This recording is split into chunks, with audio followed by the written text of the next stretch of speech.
दिल्ली विधानसभा चुनाव में आज से नामांकन भरने का दौर शुरू हो गया। जब चुनावी दंगल का ऐलान हुआ, ढोल नगाड़े ना हो, ऐसा कैसे हो सकता है? कोई हाथी पर सवार होकर पहुंचा तो कोई नारों के साथ।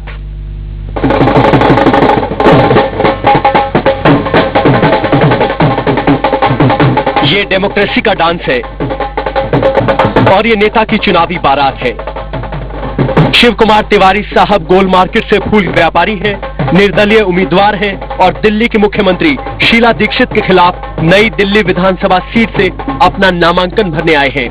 शीला जी ही हमारी एक प्रतिद्वंदी है, खाली मैं उन्हीं को अपना प्रतिद्वंदी मानता हूं और भारतीय बुजुर्ग महिला के नाते मैं उनको प्रणाम करता हूं और मैं ये चाहता हूं कि वो हमारा मतलब माता होने के नाते वो अपने विरासत का अधिकार बेटों को दे। दिल्ली में नामांकन पत्र भरने के पहले दिन बीजेपी के सत्यप्रकाश राणा ने बिजवासन से नामांकन पत्र भरा। नामांकन पत्र में सत्यप्रकाश राणा ने अपनी संपत्ति 108 करोड़ रुपए घोषित की है। बिजवासन सीट पर पैसों की ताकत पहले भी चर्चा में रही है, चाहे वो लोकसभा चुनाव हो या विधानसभा चुनाव।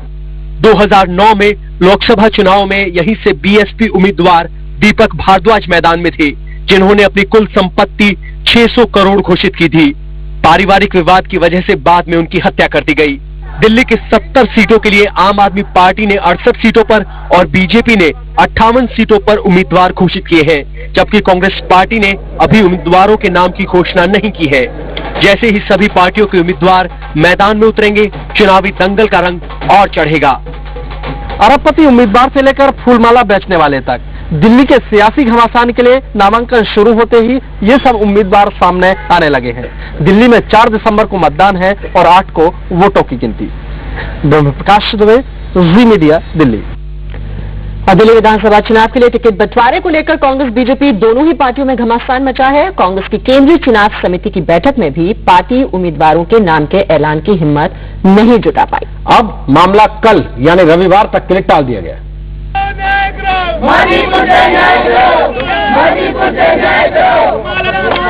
दिल्ली चुनाव के लिए टिकट बंटवारे को लेकर कांग्रेस के नेता 10 जनपथ में बैठक कर रहे थे तो बाहर कार्यकर्ता सड़क पर नारेबाजी में जुटे थे। मादीपुर इलाके के कार्यकर्ता सिटिंग एमएलए को दोबारा टिकट दिए जाने से नाराज हैं। यही सब देखकर पार्टी उम्मीदवारों के नाम का ऐलान रोज टाल रही है। अब नाम बताने के लिए रविवार की तारीख मुकर्रर की गई है। देखिए, कांग्रेस पार्टी एक बहुत बड़ी पार्टी है, ये सब जानते हैं। कुछ कार्यकर्ताओं को नाराजगी होती है क्योंकि हर कोई सोचता है कि शायद हमें मिल जाए, लेकिन जो हमारे आला अधिकारियों का फैसला होगा वो हमें मंजूर है, क्योंकि वो सोच समझकर उनका हमसे ज्यादा तजुर्बा है। कांग्रेस में तो अभी विरोध शुरू हुआ है। बीजेपी पहली लिस्ट जारी होने के बाद से ही कार्यकर्ताओं के गुस्से का शिकार हो रही है। बीजेपी में शकूर बस्ती, सीलमपुर, नजफगढ़, हरिनगर, महरौली जैसी सीटों पर उतारे गए उम्मीदवारों का विरोध हो रहा है। अगर तो ये ऐसा चला तो डेंट हो सकता है, किंतु हम सभी लोगों से बातचीत कर रहे हैं और मैं समझता हूं हम उनकी नाराजगियों को दूर करेंगे।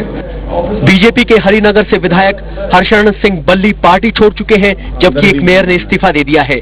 अब कांग्रेस की लिस्ट जारी होने के बाद विरोध के सुर किस हद तक जाते हैं, देखने वाली बात होगी।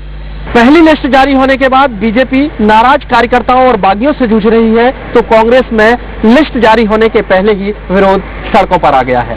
ब्रह्म प्रकाश दुबे, जी मीडिया, दिल्ली।